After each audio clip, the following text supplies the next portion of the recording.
Hello everyone. Today I'm going to share with you my PhD presentation.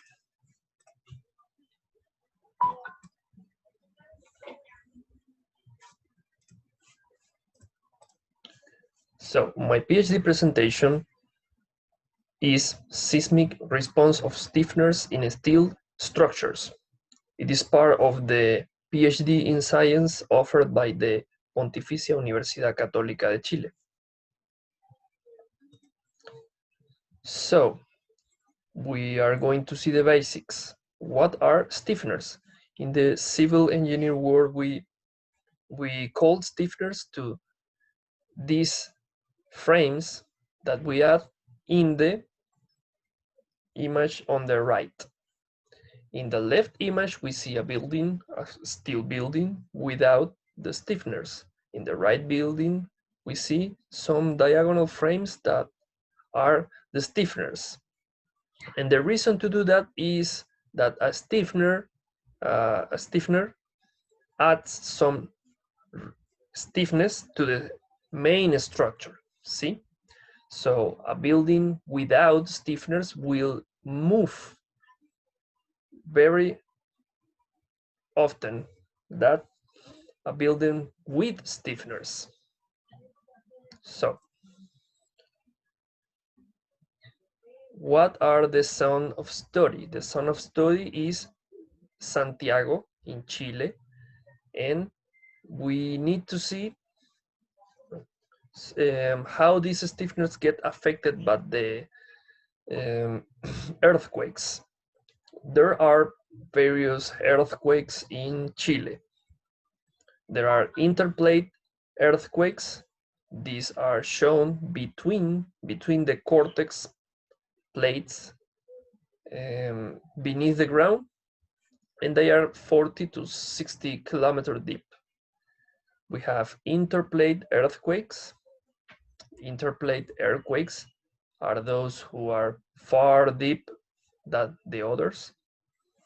And we have the superficial or cortical earthquakes by the sea, and we have the offshore earthquakes. The offshore earthquakes happens in the ocean, in the cortex of the ocean,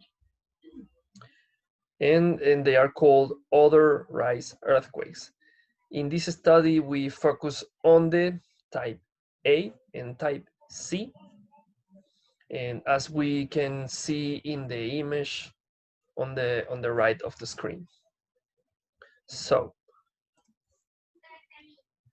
and there are basically two material structures on use on the civil engineer world, and the main material used in this world is concrete. This is an example. This image in the left, we have the metropolitan region of Santiago, Chile, and we see a lot of buildings, and they are all in concrete. So in the right, we have a graph that shows that houses built in concrete. So as you can see, houses built in concrete by some in the metropolitan region of Santiago, we have 1,155,225 buildings, and they are all in concrete. So why? Okay, this chart is in the ICH page. The ICH goes by Instituto de Cemento y Hormigón of Chile. That will be Institute of Cement and Concrete in Chile.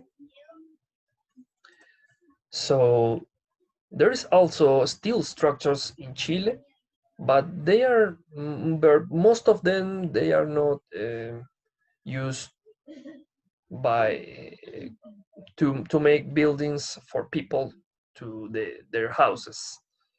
So there are fewer steel structures in Chile than concrete. It is basically industrial, and there are fewer specialized studies done in structures. I mean, in universities, in industries, they always research the concrete as a good material for construction because it is like a rock, a monolithic rock. It is very rigid. It is good for construction. But what happens in the rest of the world? They use concrete as much as we do here in Chile. So we see in USA there is high-rise building. I mean, building used for to make houses for people, and this is one of them. This is the Torres Willis Tower, and it is 437 meters height. This is a office building, but it is built all in steel. And most of the high-rise buildings in the USA, for example, are built on steel. So what do we need to do in Chile? In Chile, we need to do more steel structures as an alternative of concrete structures, but they have a very recurrent problem. And the problem is that when a steel building is hit by an earthquake, it moves. It moves in the lateral dimension. It moves. It is a very noticeable move, and the people inside it don't feel secure. We see a picture here in the left. What happens to a steel building, when an earthquake hits it? And we have on the right, well, a building that you can use this anymore because it moves too much when an earthquake hits it. So what do we need to do? In this research, we will propose the use of stiffeners on high-rise buildings. So in the left, we have a graphic that shows a building with stiffeners, and in the same building, you can have not stiffeners. In the graph on the right, we show a building with stiffeners in almost all of these planes. So what are the types of stiffeners that we normally use? Well, commencing by the left side of the picture, we have diagonals. We just call them diagonals, and they goes from node, an intersection between frame, it's called node, a node and a node. That's a diagonal. So it makes the building more stable, so it cannot move. We have this called a V, inverted V. This is a V.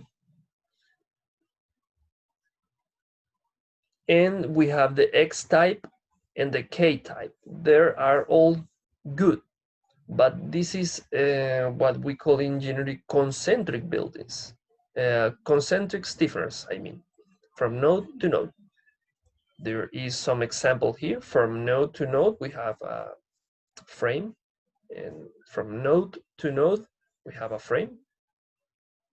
And there are others who actually work better than the node to node stiffener, and the eccentric stiffener.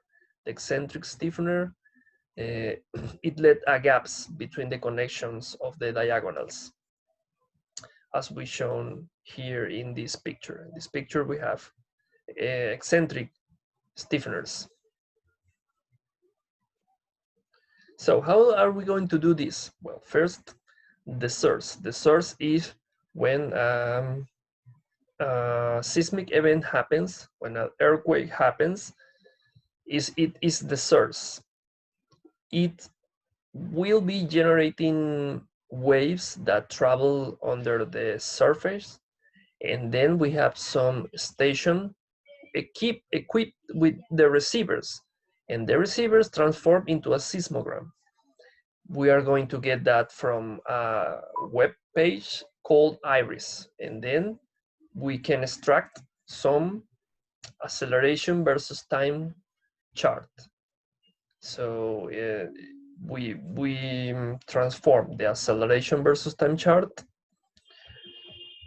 through earthquake analysis generating design force, and the design force is as shown put in the building as lateral forces. This is represented in the laboratory of the Universidad Católica. So what are we going to accomplish? We hope to accomplish lighter structures. That's one of the best qualities of the steel. It is lighter than concrete. Resilient and rigid is that we don't want to a steel building move so much. In construction times are shorter compared to concrete one, so houses are expected to be cheaper because you don't have to take too much time paying to the guys that are building it. And this is going to be my PhD research. Thank you.